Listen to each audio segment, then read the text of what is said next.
porque me llama mucho la atención que se señala a políticos de América Latina del otro lado del mundo. En México se señala a Julio Scherer, ex funcionario del gabinete del presidente Andrés Manuel López Obrador, al secretario de Comunicaciones y Transportes Arganis, se señala al senador Guadiana, dice el presidente Andrés Manuel López Obrador que se tiene que investigar a todos, pero fíjate cómo son las cosas.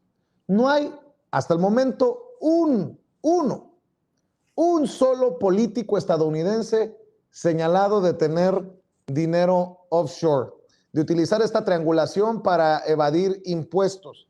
¿Será que en Estados Unidos no hay corrupción, mi querida Alina Duarte? Qué casualidad, ¿no? Al contrario, en realidad estos son los dobles estándares de los que todo el tiempo tratamos de poner sobre la mesa en el caso de la política estadounidense, donde se habla de libertad, democracia y la lucha por los derechos humanos en otros países, pero no aquí, donde hay millones en condiciones de pobreza, donde claramente hay una corrupción, pero una corrupción legalizada, ¿no? Hay cierto cinismo e hipocresía por parte de la sociedad estadounidense en donde se ve mal la corrupción, que claro, está mal en otros países, sin embargo, aquí se autoriza y es legal el lobby, ¿no? El financiamiento de campañas políticas, por ejemplo, en el caso de Donald Trump, el financiamiento con más de 30 millones de dólares por parte de la Asociación Nacional del Rifle. Y en el caso específico de la corrupción, no necesariamente tienen que irse a paraísos fiscales en el exterior. Aquí sabemos que justamente uno de los estados en donde se permite hacer más este tipo de transacciones es en Detroit, de donde era senador Joe Biden, y en donde además, hay que decirlo, ahí es en donde viene Loret de Mola y Broso a instalar su medio Delaware.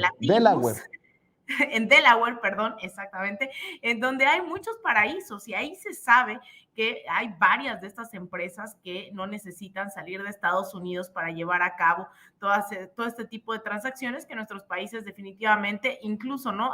Se habla de la ilegalidad, lo ilícito o a lo mejor de ciertas reglas, porque lo que decían es que en México propiamente el tema de las offshores no necesariamente pasa por la ilegalidad siempre y cuando se haga del conocimiento de la autoridad, pero no es en sí propiamente, digámoslo así, ilegal.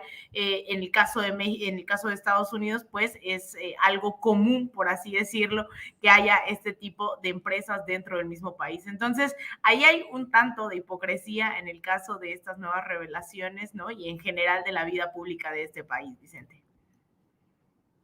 Así es, mi querida Alina Duarte, nada más por no dejar, ¿cómo te fue? ¿Cómo te fue en un día sin WhatsApp, sin Facebook, sin Instagram?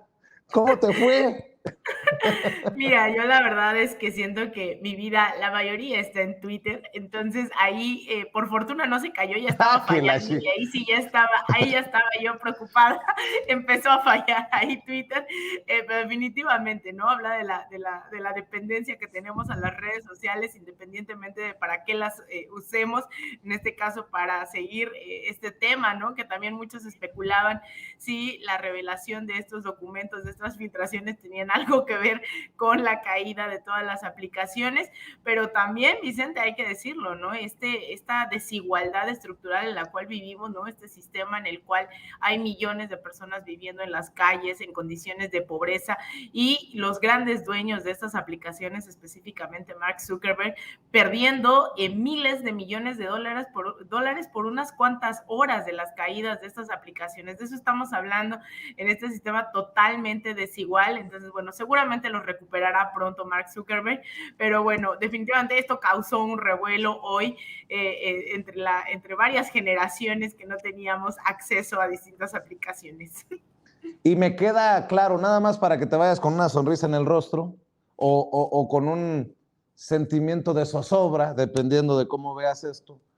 Me queda claro que los políticos deben de ser políticos porque hay unos que le quieren jugar al comediante y quedan en ridículo.